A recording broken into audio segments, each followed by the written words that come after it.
When Darul Islam is restored, it means that Allah's sovereignty is now recognized. Allah's authority is recognized as the supreme authority, not the Charter of the United Nations Organization.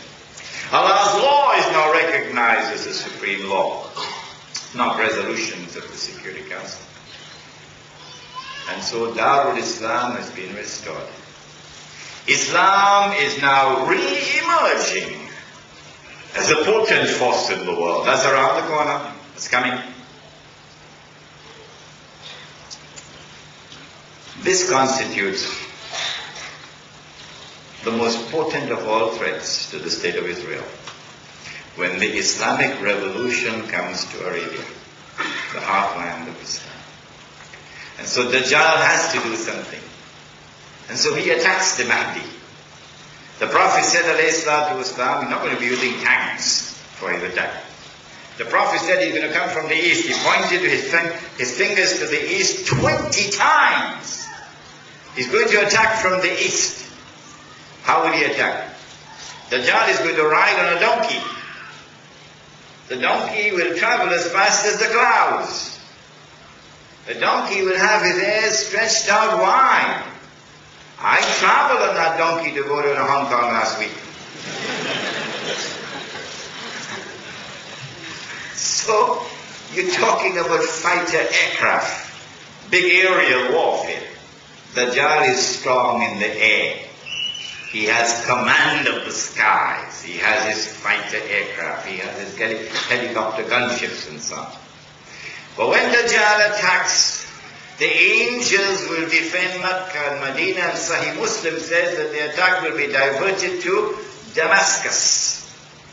And then the Prophet ﷺ has described in some detail what is now going to happen. It is reminiscent of what happened over there by the Red Sea. When Moses alayhi salam and Banu Israel, it would seem were cornered. No way out. They were between the devil and the deep blue sea, remember? And at the last moment Allah intervened. Similarly, history repeats itself one more time. When the whole world believes that Islam is a spent force, when the whole world believes that the moment has come finally and at last to finish with Islam,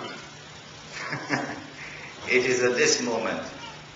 Dajjal is outside the masjid, says the Prophet ﷺ, followed by 70,000 Jews from Isfahan, which means that the state of Israel, power in the state of Israel will move from the European Jews to the Jews of the Arab world. That transfer of power has already started.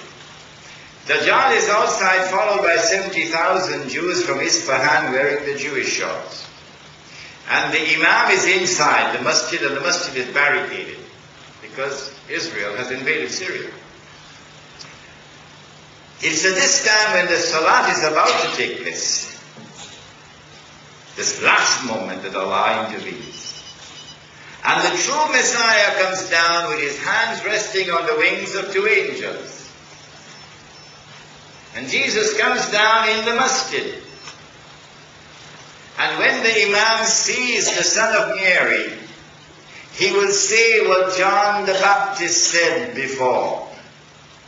History repeats itself. He will say, here he is, this is the son of Mary. Positive identification. Mirza Ghulam Ahmad, heard about him? He said, I am the fulfillment of that prophecy about the return of the true Messiah. But he had a big problem.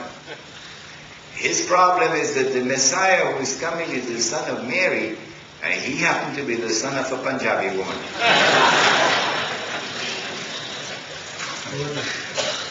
Can you just make another announcement? The Salat, the prayer. The son of Mary will say, no, the people have appointed you as the Imam, you lead.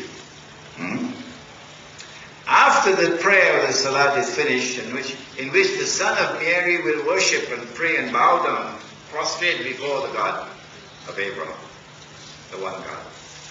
He will worship God. Don't worship him. When the salat is over, he will then say, open the gates. All of this is in the hadith of Sahih Muslim. When he comes out, the false Messiah will see the true Messiah. And the false Messiah will become so scared that the Prophet used an Arab expression. He says he's going to melt like salt melts in water. And then the false Messiah will flee. In which direction? Baghdad? No. The state of Israel. And the true Messiah pursues him and overtakes him in a place called Lud. And Lud is the headquarters of the Israeli Air Force. So it's aerial warfare. And the true Messiah now kills the false Messiah. That's coming around the corner.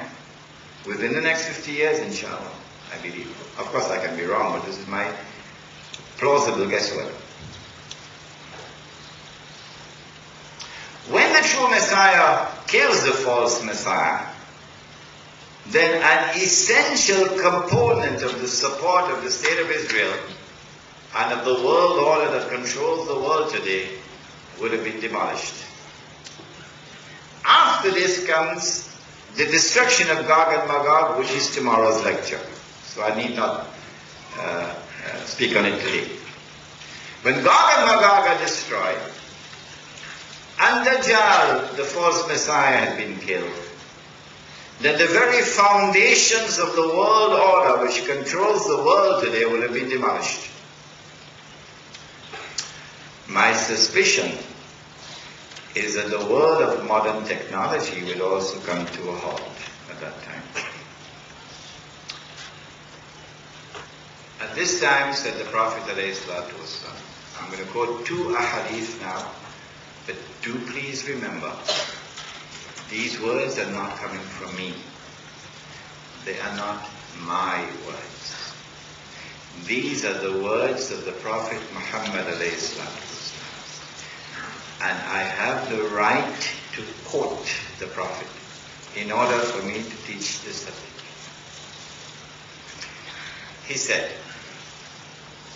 this is the first hadith I'm quoting, which is not in Bukhari and not in Muslim. This hadith is in Tirmidhi, the Sunan of Tirmidhi. He said, when you see the black flags coming from the direction of Khorasan, go and join that army, even if you have to crawl over ice.